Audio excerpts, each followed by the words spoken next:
Pili ka mo sa kuya o sa...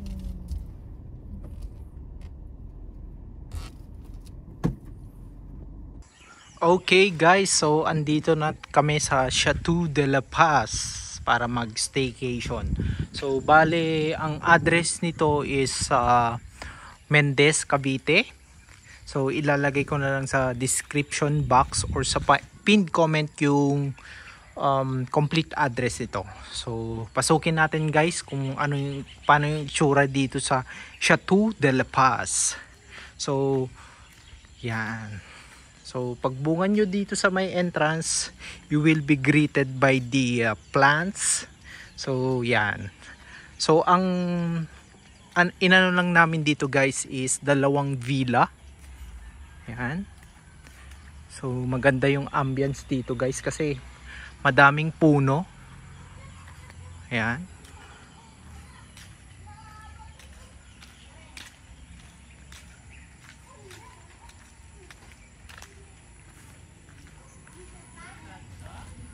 So dito yung mga lutuan tapos kainan. Ayan. Tapos may parkingan.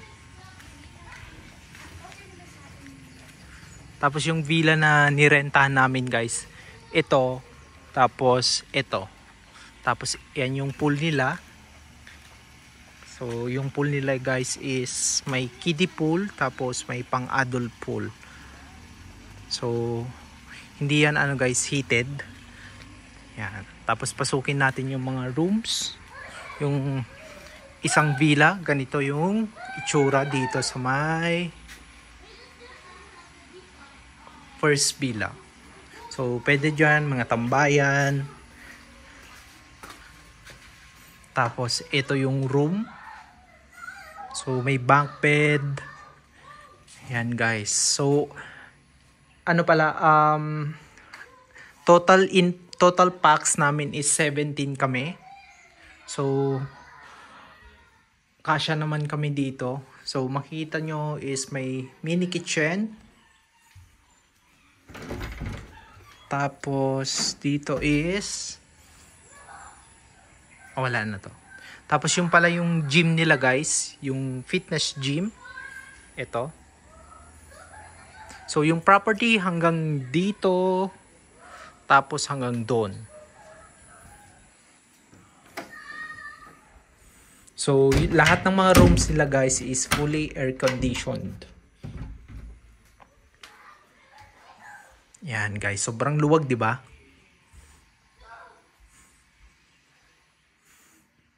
Dito naman sa walang ilaw.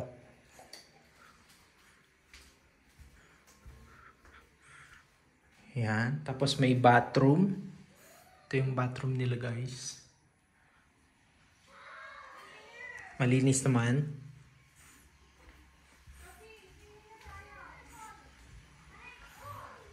Tapos tignan naman natin yung kabilang villa.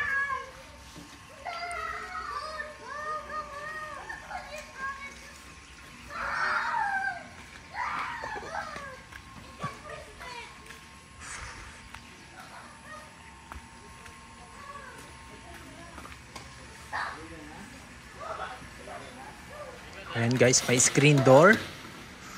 Oh. So, mas okay dito guys kasi may ano sila dyan, reclining chair. Ayan. Tapos may dining, kitchen. Ayan. Tapos may ref pa.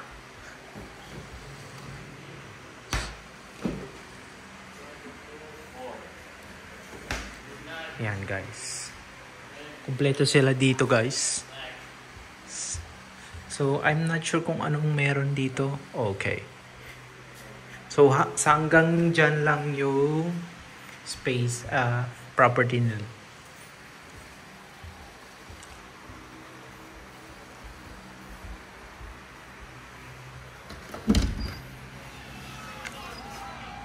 Tapos ito naman yung room.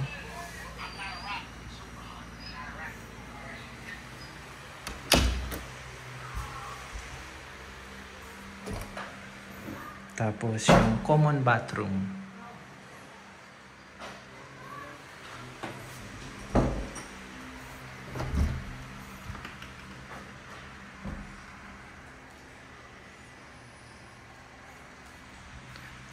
Tapos may bathroom dyan.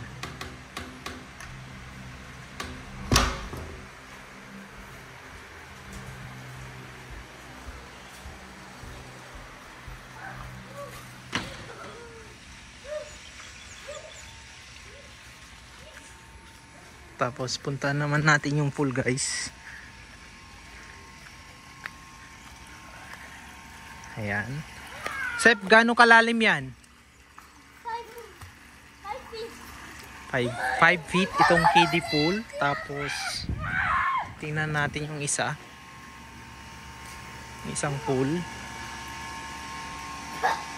Ito siya. Diba?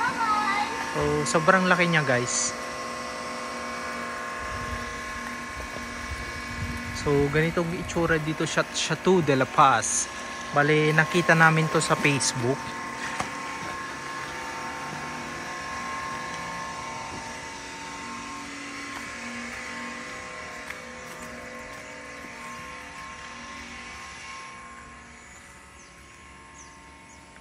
Ayan.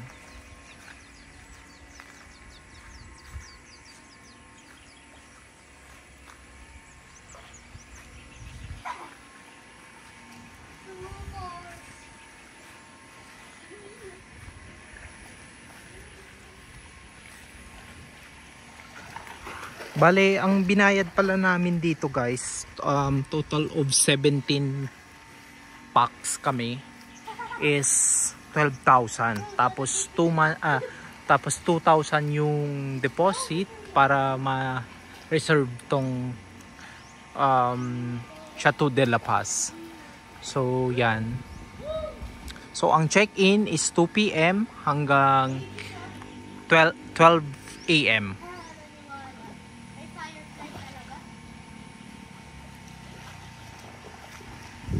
Yan, guys. Sobrang mura na to compare sa mga iba.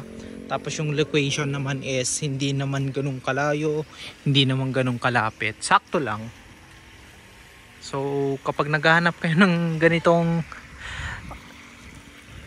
transient homes na pang family, na maluwag yung mga rooms, tapos yung mga pool, tapos pwede kayong maglakad-lakad kasi mapuno, is perfecto sa inyo. Yan.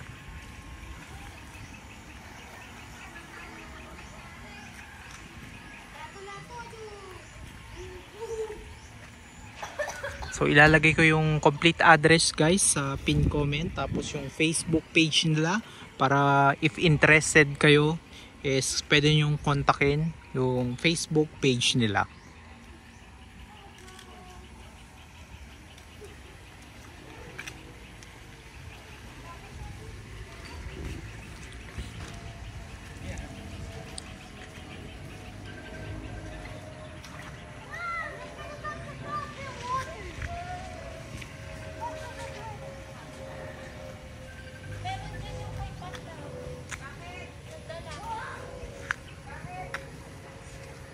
Sophie. Meron doon, crash guard. Extra ka, Sophie. Sophie. Hindi na. Sophie. Hi, Sophie. Dito daw. Bakit?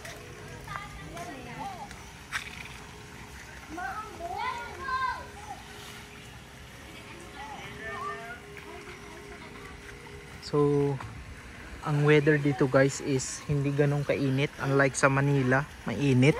Kasi itong place na to, itong Chateau de la Paz dito sa may Mendez, Cavite is malapit na sa Tagaytay. Ayan.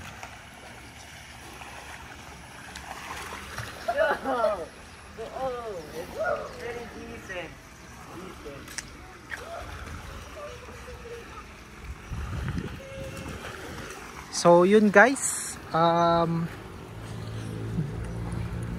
ganun lang yung dito sa may Chateau de la Paz. If you are interested, ilalagay ko yung Facebook page nila sa pinned comment, tapos yung address dito sa may Chateau de la Paz. So yan, guys, siya nga pala, pag pupunta kayo dito is pwede kayong magdala ng mga pagkain, mga lulutuin, gano'n. Tapos yung mga utensils, yung mga plate, yung mga kutsara, tinidor is meron naman na sila dito. Tapos meron din silang ihawan dito, guys. Yan. Yan guys, pre-breakfast sila. Since Holy Week ngayon, ang in-order namin is non-meat, which is danggit, tsaka bangus, tapos salted egg, tsaka pepino, tapos yan, rice, at tsaka may pa-coffee din sila.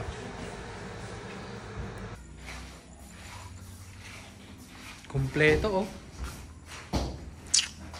Kompleto. Ayan guys, may gym sila dito sa Chateau de la Paz.